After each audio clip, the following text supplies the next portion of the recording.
them, you know, how long y'all lived in this area. And the reason I want to know how long they lived in the area, that depends on how many people they're going to know.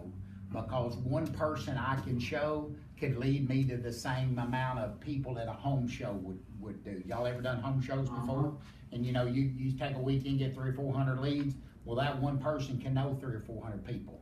So I'm asking how long have they lived in the area. So Ron, how long have you lived in the area? Oh, I've been here about 30 years. 30 years, wow, fantastic. What do you do for a living? I'm retired. Oh really, what did you used to do? I sold vacuum cleaners. Really? Wow, fantastic. What brand? And see, I just Couple asked, different ones. yeah, and I would ask you that, you know. Now, how many people have you had working for you over those years, you know? And then you're going to tell me, so I know you know a lot of people. Then I'd ask your wife, you know, how long y'all been married here for 30 years, you know, and where are you from here, you know, and how many kids do you have, and you tell me how many kids you got. Got any grandkids yet, you know? And I'd start that conversation, because the number one thing more important to you than anything at this point in your life is when we get to the point we got grandkids. You followed with me? Yeah. And so those things come into to play. But now I found out you've been here for 30 years. You're a successful businessman, you know, and you've got how many kids and you know, grandkids and all those things, you know. Those things are important, you know. And at our age, our parents could be living, but it's more than likely that they're not, but sometimes they can be. And then we got an elderly parent, you know. And so you got brothers, you got sisters, your wife's got brothers, and your wife's got sisters. Our demo is different because they do get emotionally attached to it, kind of like the vacuum cleaner industry. But not only they get emotionally attached, they don't want nothing to happen to their friends and their family members, okay?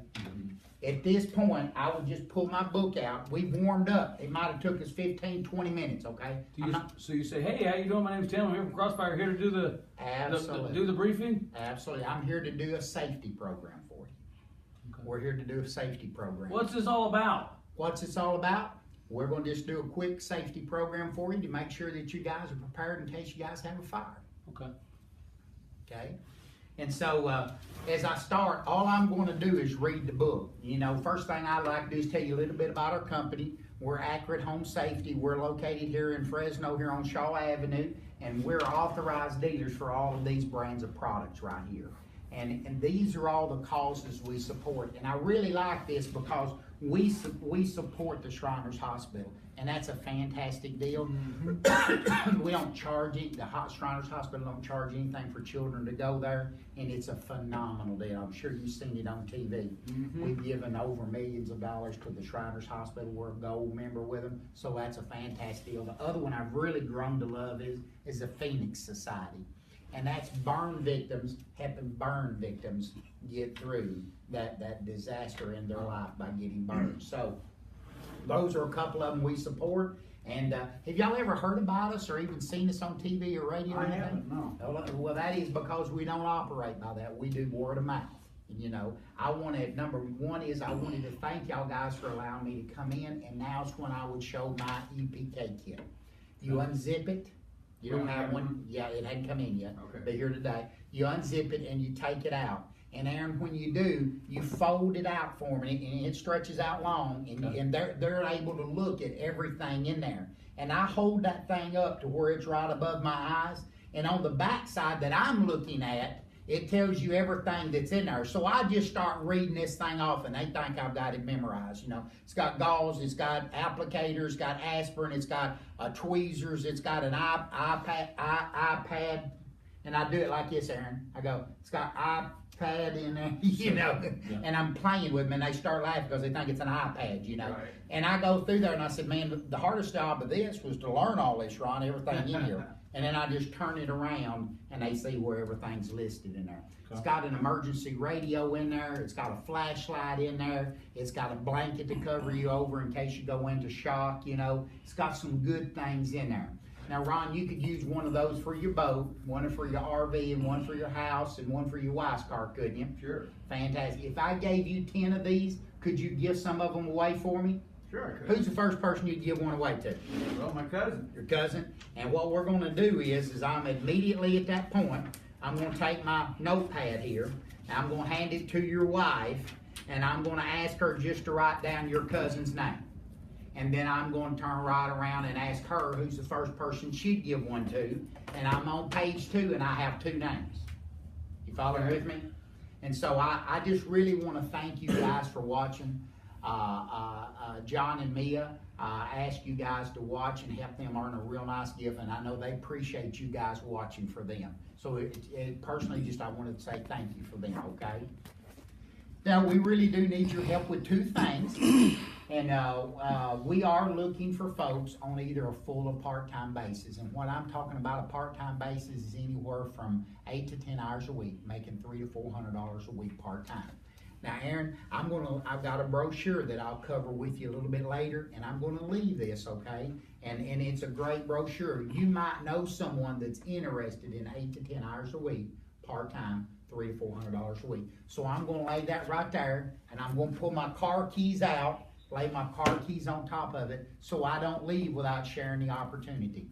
Aaron, who's the first person you could think of that needs some good part-time money? Oh, my dad. Your dad's fantastic. bummer. Would you write his name down, and we'll put Ron's name down, and we'll put a dollar sign. Would you just put a dollar sign by it? Sure. And I always get the wife to do the writing because the husband will quit writing. And then I would ask Ron who's somebody he knows that could use some part-time income, and he'll give me a name, whether it's a grandson, whether it's somebody you go to church with, whether it's a next door neighbor, somebody that's going to college, somebody you know needs to make extra income part-time, $300 to $400 a week, working 8 to 10 hours.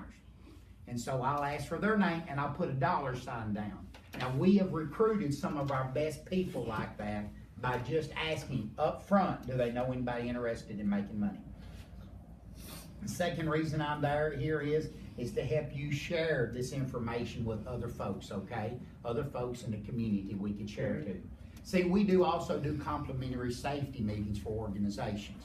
We've done them for the Kiwanis Club, we've done them for the Red Hat Society, we've done them for volunteer fire departments, we've done them for the JCs, the Knights of Columbus, you know, just the Homeowners Association, and we do these safety meetings or in service where you work. By the way, Aaron, where you work, do they do any in-service or safety meetings? I don't think they If they do, what I want to do is get one of those with you. Okay. And we'll go in and we got our program on a projector. We do it on a big overhead projector, and we'll have 30, 40 people in the room. And man, you can do a big deal with one of those deals.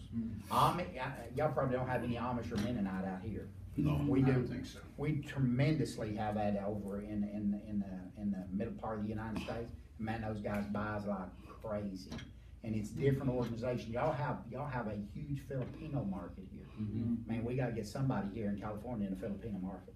Well, we got a couple of Filipino kids Oh coming my in today. goodness. So, and here's the point right here. Once I tell you about our complimentary safety meeting, this is real important right here, because the information I'm going to share with you guys today comes from the International Code Council. You're wondering, where did y'all come up with all this information? Is it factual? I want to do, this is the research that's been done by these organizations from the International Code. The NFPA, the National Fire Protection Association, this is where our information I'm sharing with you guys come from. It comes from the United States Fire Administration. It comes from the National Disaster Education Coalition, the Red Cross, FEMA, and all of these others, I can't even pronounce half of them, the USDA, the NWS, insurance companies, fire research laboratories, and the number one thing I want to do too is to share some actual events that happen to actual people, just like me and you, okay? We're going to have a super good time with this. All right, I'm here to teach you guys about some home fires and show you guys some products. 8 out of 10 people, 8 out of 10 fire deaths in the U.S. occur at night, and it occurs in the home. Could you imagine 8 out of 10 deaths occurring right here in the home? When's the last time you done a fire drill, Ron? Me, and I asked them that. Is that question on the back of that video? Okay. We teach fire. It says we teach fire safety at school and work, but very little is done at home where the problem is. Mm-hmm. So it says it, but I ask it. You know, you might want me sure to write that down. when's the last time you done a fire drill? And before you had a chance to answer that, I said, for me, it was high school. We met out by the merry-go-round. How about you, Ron? and Probably high school. Yeah, high school. Yeah. But we don't do them in the home. So what I want to do is I want to see if you guys are prepared for a fire. I'd like to know that. And here you go, Aaron. Would you just go ahead? I want to ask you some questions there. And you ask the first question. Read it off to me. Do you have a meeting spot outside your house? And you got to watch how I do it. You guys have a meeting spot in case you had a fire. You go outside and meet at the mail. Yeah, you don't know what I'm talking about, do you? Mm-hmm. Okay, just go ahead and circle no. So you're going to circle Yeah, no, do it. and you're doing it. You following with me? Mm-hmm. And then the wife's the one usually doing it. What's the second question? Have you ever done a fire drill in the dark? You know, in the middle of the night, have you ever sounded your alarms to make sure your kids or grandkids could hear the alarm in the middle of it? Y'all ain't never done that. No. Okay, so go ahead and circle no on that one too then. Okay. And what's the third one? You piece of shit. Do you replace your smoke alarm batteries in the spring and fall? Twice a year, y'all. No, we haven't done it in a couple years. When they beep, or not even when they beep, if it's been a couple. You haven't Throw a done that shoe at either. 'em. I was hoping y'all get that. We got to get some of these questions right, guys. All right. So that's a no too, then, right? Yeah. Okay. Well, what's the next one? Do you have heat alarms in your home? Heat alarms go in the kitchen, the attic, the garage, furnace rooms, washer and dryer. You don't got one in those areas. Hell no. So go ahead and circle no then. Okay. And what's the next question? We got to get some of these right somewhere along the way. Okay, you do something right now. So how long would it take for you to get everyone up and How out long of would your you home take if you had a fire? How long would you take to get you up, get dressed, get you and the wife and the kids out of the house, Ron? Would you do that in 2 to 4? 6 to 8 minutes. 6 to 8 I minutes. think we Go can ahead and do it. circle that. Fantastic. And the next question? Have you or someone you know ever had a home fire? Yeah. You do know somebody? Yeah. Ron, did they get out okay? Yeah, it was me and my sister. We got out fine. When you was kids or something? Uh-huh. Wow. How long ago was that? Well, longer than I like to. 20 years ago, huh? No, it was 40 years ago, probably. Wow. And what's the last question? On average, how many people die each day from house fires? What do you think that is? I'd say maybe 3. Well, it's actually 10. Whoa. 10 a day. And 8 a day is drownings in the U.S. Huh. And this is important that you hear what I'm telling you. But there's 8 drownings a day and 10. But how many times have you ever showed up to a public swimming pool and there's not a lifeguard on duty? How many times do you show up at a public beach where it's made for swimming and there's not a lifeguard on duty? And would you let your kid jump in the lake without a life jacket on? No. Yet there's 8 drowning deaths, and we work hard to do that. The fires is going to way surpass that. It used to be a smaller number, now it's growing And we don't do every much day. about that. And we're not doing anything about it. So, as I told you guys, 8 out of 10 fire deaths occur in the home. And you guys ain't prepared for fire, are you? Obviously. Now, Ron, would you turn that piece of paper over for me again, please? Who's the first person that you can think of now at this point that is not prepared for fire just like you? Who's the family member that you know? Well, my sister probably. Okay, let's write her name down. And I'm just writing the first name down, okay?